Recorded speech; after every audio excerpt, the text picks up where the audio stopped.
ये अफसाना है भूषण का। भूषण एक गरीब मजदूर था। वो जमींदार के खेतों में काम किया करता था। भूषण को रोज 200 रुपए की दिहाड़ी मिलती थी। मालूम है महंगाई कितनी बढ़ गई है। अब भला 200 रुपए में घर चलाना कितना मुश्किल है, जानते भी हो। अब मैं क्या कर सकता हूँ? जमींदार साहब तो दिहाड़ी में इजाफा करने से रहे, ये तो तुम्हें भी इल्म है। हाँ वो तो है। वो कंजूस जमींदार पैदा ही गरीबों का खून चूसने के लिए हुआ है। तुम जब तक खाना बनाओगी मैं पड़ोस वाले चाचा के घर से हो आता हूँ। भूषण पड़ोस वाले चाचा के घर पहुंचा। वहां उसने देखा कि चाचा मेज पर चढ़कर छत की मरम्मत कर रहे थे। क्या कर रहे हैं चाचा जान? अरे छत में छेद हो गया है, वही मरम्मत करने की कोशिश कर रहा हूँ। अब बारिश आने वाली है ना, वैसे भी मेरे घर की छत टपकती है, ऊपर से ये बड़ा छेद, इससे तो पूरे घर में पानी भर जाएगा। आप पूरी छत क्यों नहीं बदल देते चाचा जान? अगर पैसे होते तो कर देता बेटा, लेकिन तुम्हें तो इल्म है, ना मेरे पास खेत है और ना ही कोई आमदनी। सिर्फ मेरी गाय है, उसी के सहारे मुझे पूरे खानदान का गुजारा करना पड़ता है। जी चाचा जान, मैं समझ गया। भूषण दिल ही दिल चाचा की मदद करना चाहता था, लेकिन उसके खुद के घर में फाके चल रहे थे। बेचारा चाह कर भी मुफलिस चाचा की मदद नहीं कर सकता था। खैर चाचा जान, आज मैं बगल वाले गांव गया था, आपके लिए पान लाया हूँ। आपको वहां के पनवाड़ी के पान बेहद पसंद है ना? ये लीजिए। अरे वाह, ये हुई ना बात। पान खाने की छोटी सी खुशी में चाचा अपनी तकलीफों को भूल गए। ये देखकर भूषण भी बेहद खुश था। उन्हें पान देकर वो अपने घर लौट गया। भूषण फितरत से मेहरबान था। अरे बेटा, कुछ खाने को हो तो दे दो। अरे शीतल, बाहर एक ज़ईफ शख्स आए हैं, उनके लिए खाना लाओ। वो किसी भी गरीब को खाली हाथ नहीं लौटाता था। एक रोज की बात है, भूषण शहर के बाजार से लौट रहा था। रास्ते में उसे एक ज़ईफा खातून ने रोका। अरे बेटा, 2 रोज से कुछ नहीं खाया है, अगर तुम्हारे पास कुछ खाने को है तो दे दो। भूषण ने फौरन अपना झोला खोला और ज़ईफा खातून को हलवा पराठा दिया। ये तो हलवा पराठा है, मालूम होता है तुम अपने खानदान के लिए लाए थे। अगर तुम मुझे ये दे दोगे तो अपने खानदान को क्या खिलाओगे? कोई बात नहीं अम्मा, मैं अगली मर्तबा अपनी बीवी को हलवा पराठा खिला दूंगा। अभी आपको इसकी ज्यादा जरूरत है। इतना कहकर भूषण वहां से जा ही रहा था कि उसी ज़ईफा खातून ने भूषण को रोका। बेटा, मेरे पास तुम्हें देने के लिए कुछ नहीं है, बस ये कलम है, शायद ये तुम्हारे किसी काम आ जाए। भूषण वो कलम नहीं लेना चाहता था, लेकिन उसने उस ज़ईफा खातून का दिल रखने के लिए वो कलम ले लिया और कलम लेकर वहां से चला गया। भूषण के घर पहुंचते ही, क्या आप मेरे लिए हलवा पराठा लाए? लाया तो था, लेकिन रास्ते में मुझे एक भूखी ज़ईफा अम्मा मिल गई। उन्होंने 2 रोज से कुछ नहीं खाया था। मैंने वो हलवा पराठा उन्हें दे दिया। भूषण की बीवी ने अपना मुंह चढ़ा लिया। आप हमेशा ऐसा ही करते हैं। शीतल, अगर तुम भी उस ज़ईफा खातून की हालत देखती तो तुम भी ऐसा ही करती। और ये देखो, उस खातून ने मुझे जबरदस्ती एक कलम दिया है। भूषण ने वो कलम शीतल को दे दिया। कलम तो काफी अच्छा है और पुराना लग रहा है, क्या ये चलता होगा? इसका इल्म तो मुझे नहीं, तुम खुद ही देख लो। शीतल एक कागज लेकर आई। अब क्या लिखूं? कुछ भी लिखो।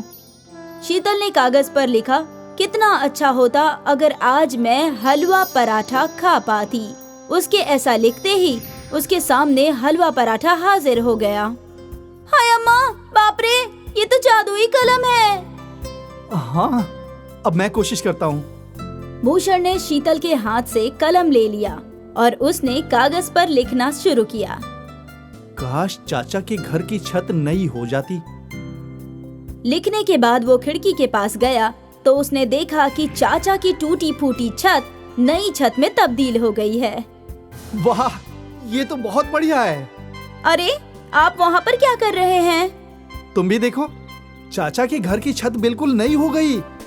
अरे वाह, अब मैं अपने लिए मांगती हूँ। शीतल ने कागज पर लिखा कि मेरा टूटा फूटा घर एक हवेली में तब्दील हो जाए, और उसी वक्त जादू से उसका घर हवेली में तब्दील हो गया।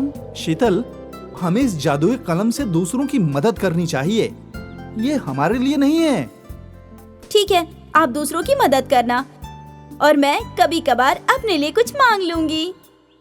शीतल भूषण की बात समझ गई थी। उसके दिल में सिर्फ अपना मुस्तकबिल रोशन करने का ख्याल था। भूषण गांव में घूम घूम कर गरीबों की परेशानियां ढूंढता था और फिर घर आकर जादुई कलम से उन परेशानियों का हल लिखता था। आज आप क्या मांग रहे हैं? गांव में पानी की बड़ी किल्लत है। आज मैं जादुई कलम से तालाब मांग रहा हूँ। वाह, ये तो बहुत बढ़िया बात है। भूषण ने अपनी जुमला मुकम्मल लिखा। गांव में तालाब की आमीर हो जाए, और कुछ ही पलों में उसे गांव वालों की आवाज सुनाई दी, करिश्मा, करिश्मा, करिश्मा। शायद तामीर हो गई। हाँ। इस वक्त भूषण के घर के बाहर से जमींदार और उसकी बीवी गुजर रहे थे। और इस तालाब की तामीर सिर्फ इस जादुई कलम की बदौलत हुई है।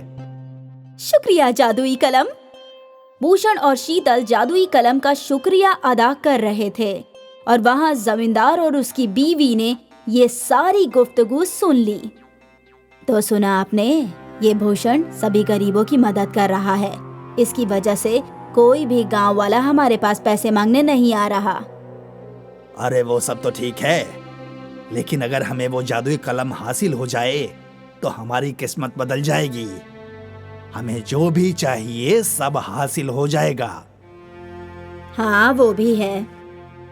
अब कुछ तो करना पड़ेगा। शाम को जमींदार गांव के बाहर एक चोर से मुलाकात करने गया। मुन्ना, मुझे भूषण के जेब में रखा हुआ कलम चाहिए।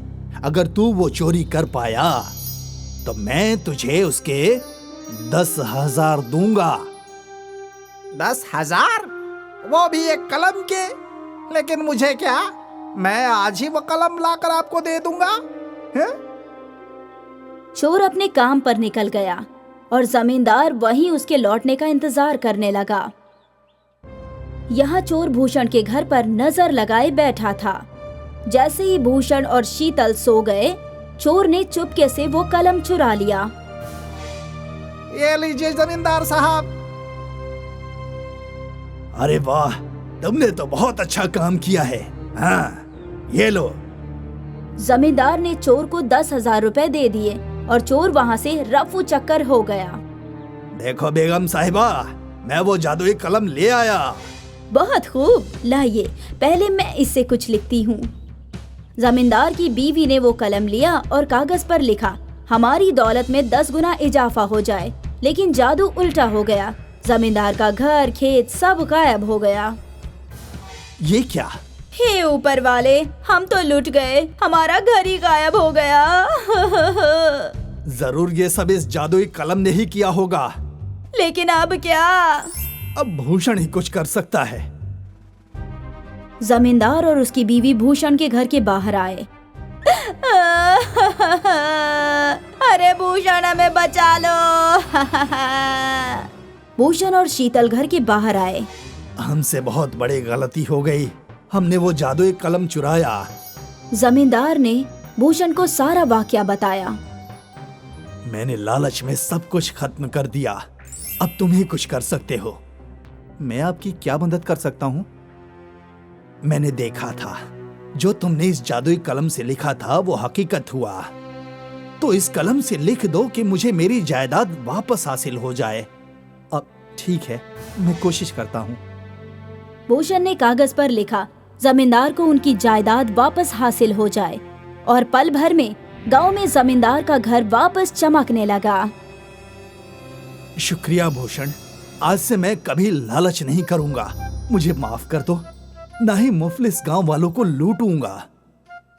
जमींदार और उसकी बीवी ने भूषण से माफी मांगी। दोनों को अपनी जिंदगी का सबक मिल गया। भूषण का जादुई कलम नेक कामों के लिए ही इस्तेमाल होता है, ना कि लालच।